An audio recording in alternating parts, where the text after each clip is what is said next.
Hey y'all, it's Danny here, creator of the Open Water Swim app, currently out on the App Store for iPhone and Apple Watch. So I'm here to tell you today about how to get a better heart rate reading when you are doing an open water swim. Okay, so the first thing you need to make sure you're getting a great heart rate reading for open water swimming is you got to make sure you got the right band. Now, most bands will work if you do them, if you set them just right, but the easiest ones that I found to set are these kind of bands, and I'm going to put a link in the description for these so that you can pick yourself up one or two. The thing about these bands is that they're quite thick, so you can see I've got an Apple Watch Ultra here, and I'm going to put some video of what this looks like. You'll see that it's a lot thicker than the standard Apple Watch Ultra band, and the same thing goes for the Apple Watch Series 8 or any of the other series. When you look at this band, you'll see it's about the same width as a Series 8 watch or any of the other series, and that compared to the Apple Watch Ultra, it's a little bit thinner, but not much, so it's quite thick. Best thing about these is they're going to keep your Apple Watch in exactly the right level of snugness. You don't want it to be cutting off circulation when you put it on, and you don't want it to be jiggling around. So I'm going to show you some footage of me putting this stuff on, so you should be able to see that. And then you're going to see how easy it is to kind of set it up. But these are great bands. I'd say the smallest wrist that I've found that these go on is about 6 inches. So if you have smaller wrists than that, these may not work. But if you have bigger wrists, these will go quite big, so I won't worry about going to that side. So that's one of the first things to do is make sure you have a good band for your Apple Watch. This is especially good for open water swimming where there's a lot of water force on the watch that's causing it to move when you do your stroke. Having said that, I can get a decent reading with the standard Apple Watch bands as long as I put them in a little bit snugger than I would wear them normally. This is a Alpine Loop here. I wear it on the fourth one in, but if I put it on the third one, I should be able to get a good reading. So that's the first thing to do is make sure you get that band organized. Now, the next thing that you want to make sure that you're doing is a little trick that I use.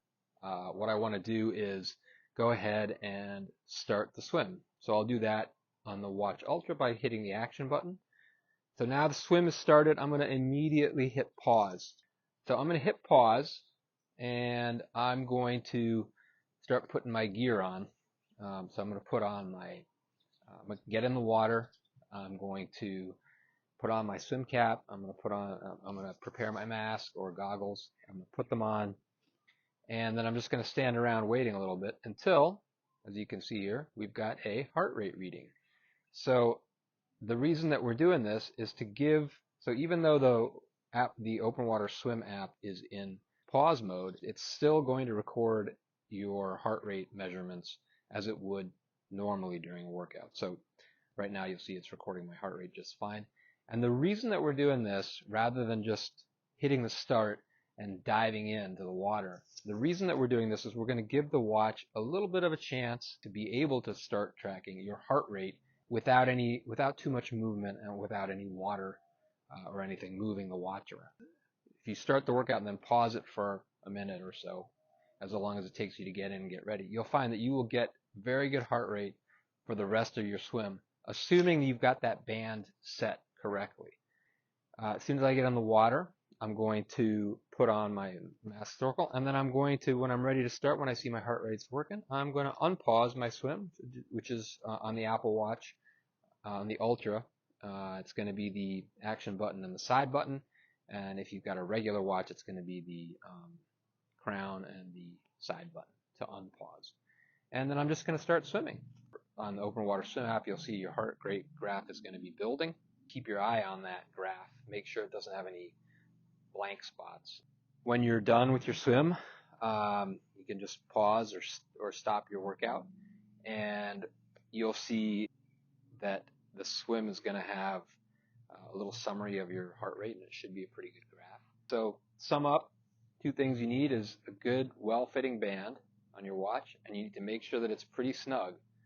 And then the second thing is make sure you start that swim, get your gear ready, give it a minute until the heart rate starts coming in, then unpause and start your swim. Okay, hope you enjoyed that, and remember, the creator of the Open Water Swim app, which is for iPhone and Apple Watches. So if you haven't seen it yet, I encourage you to go check it out. You can download it for free, and then you can sign up for a 1-month introductory subscription to give it a shot. You can cancel it anytime during that introductory period, and you won't get charged. Yeah, so go out, give it a try. Let me know in the comments what you think, and I'll see you in the next one. Take care.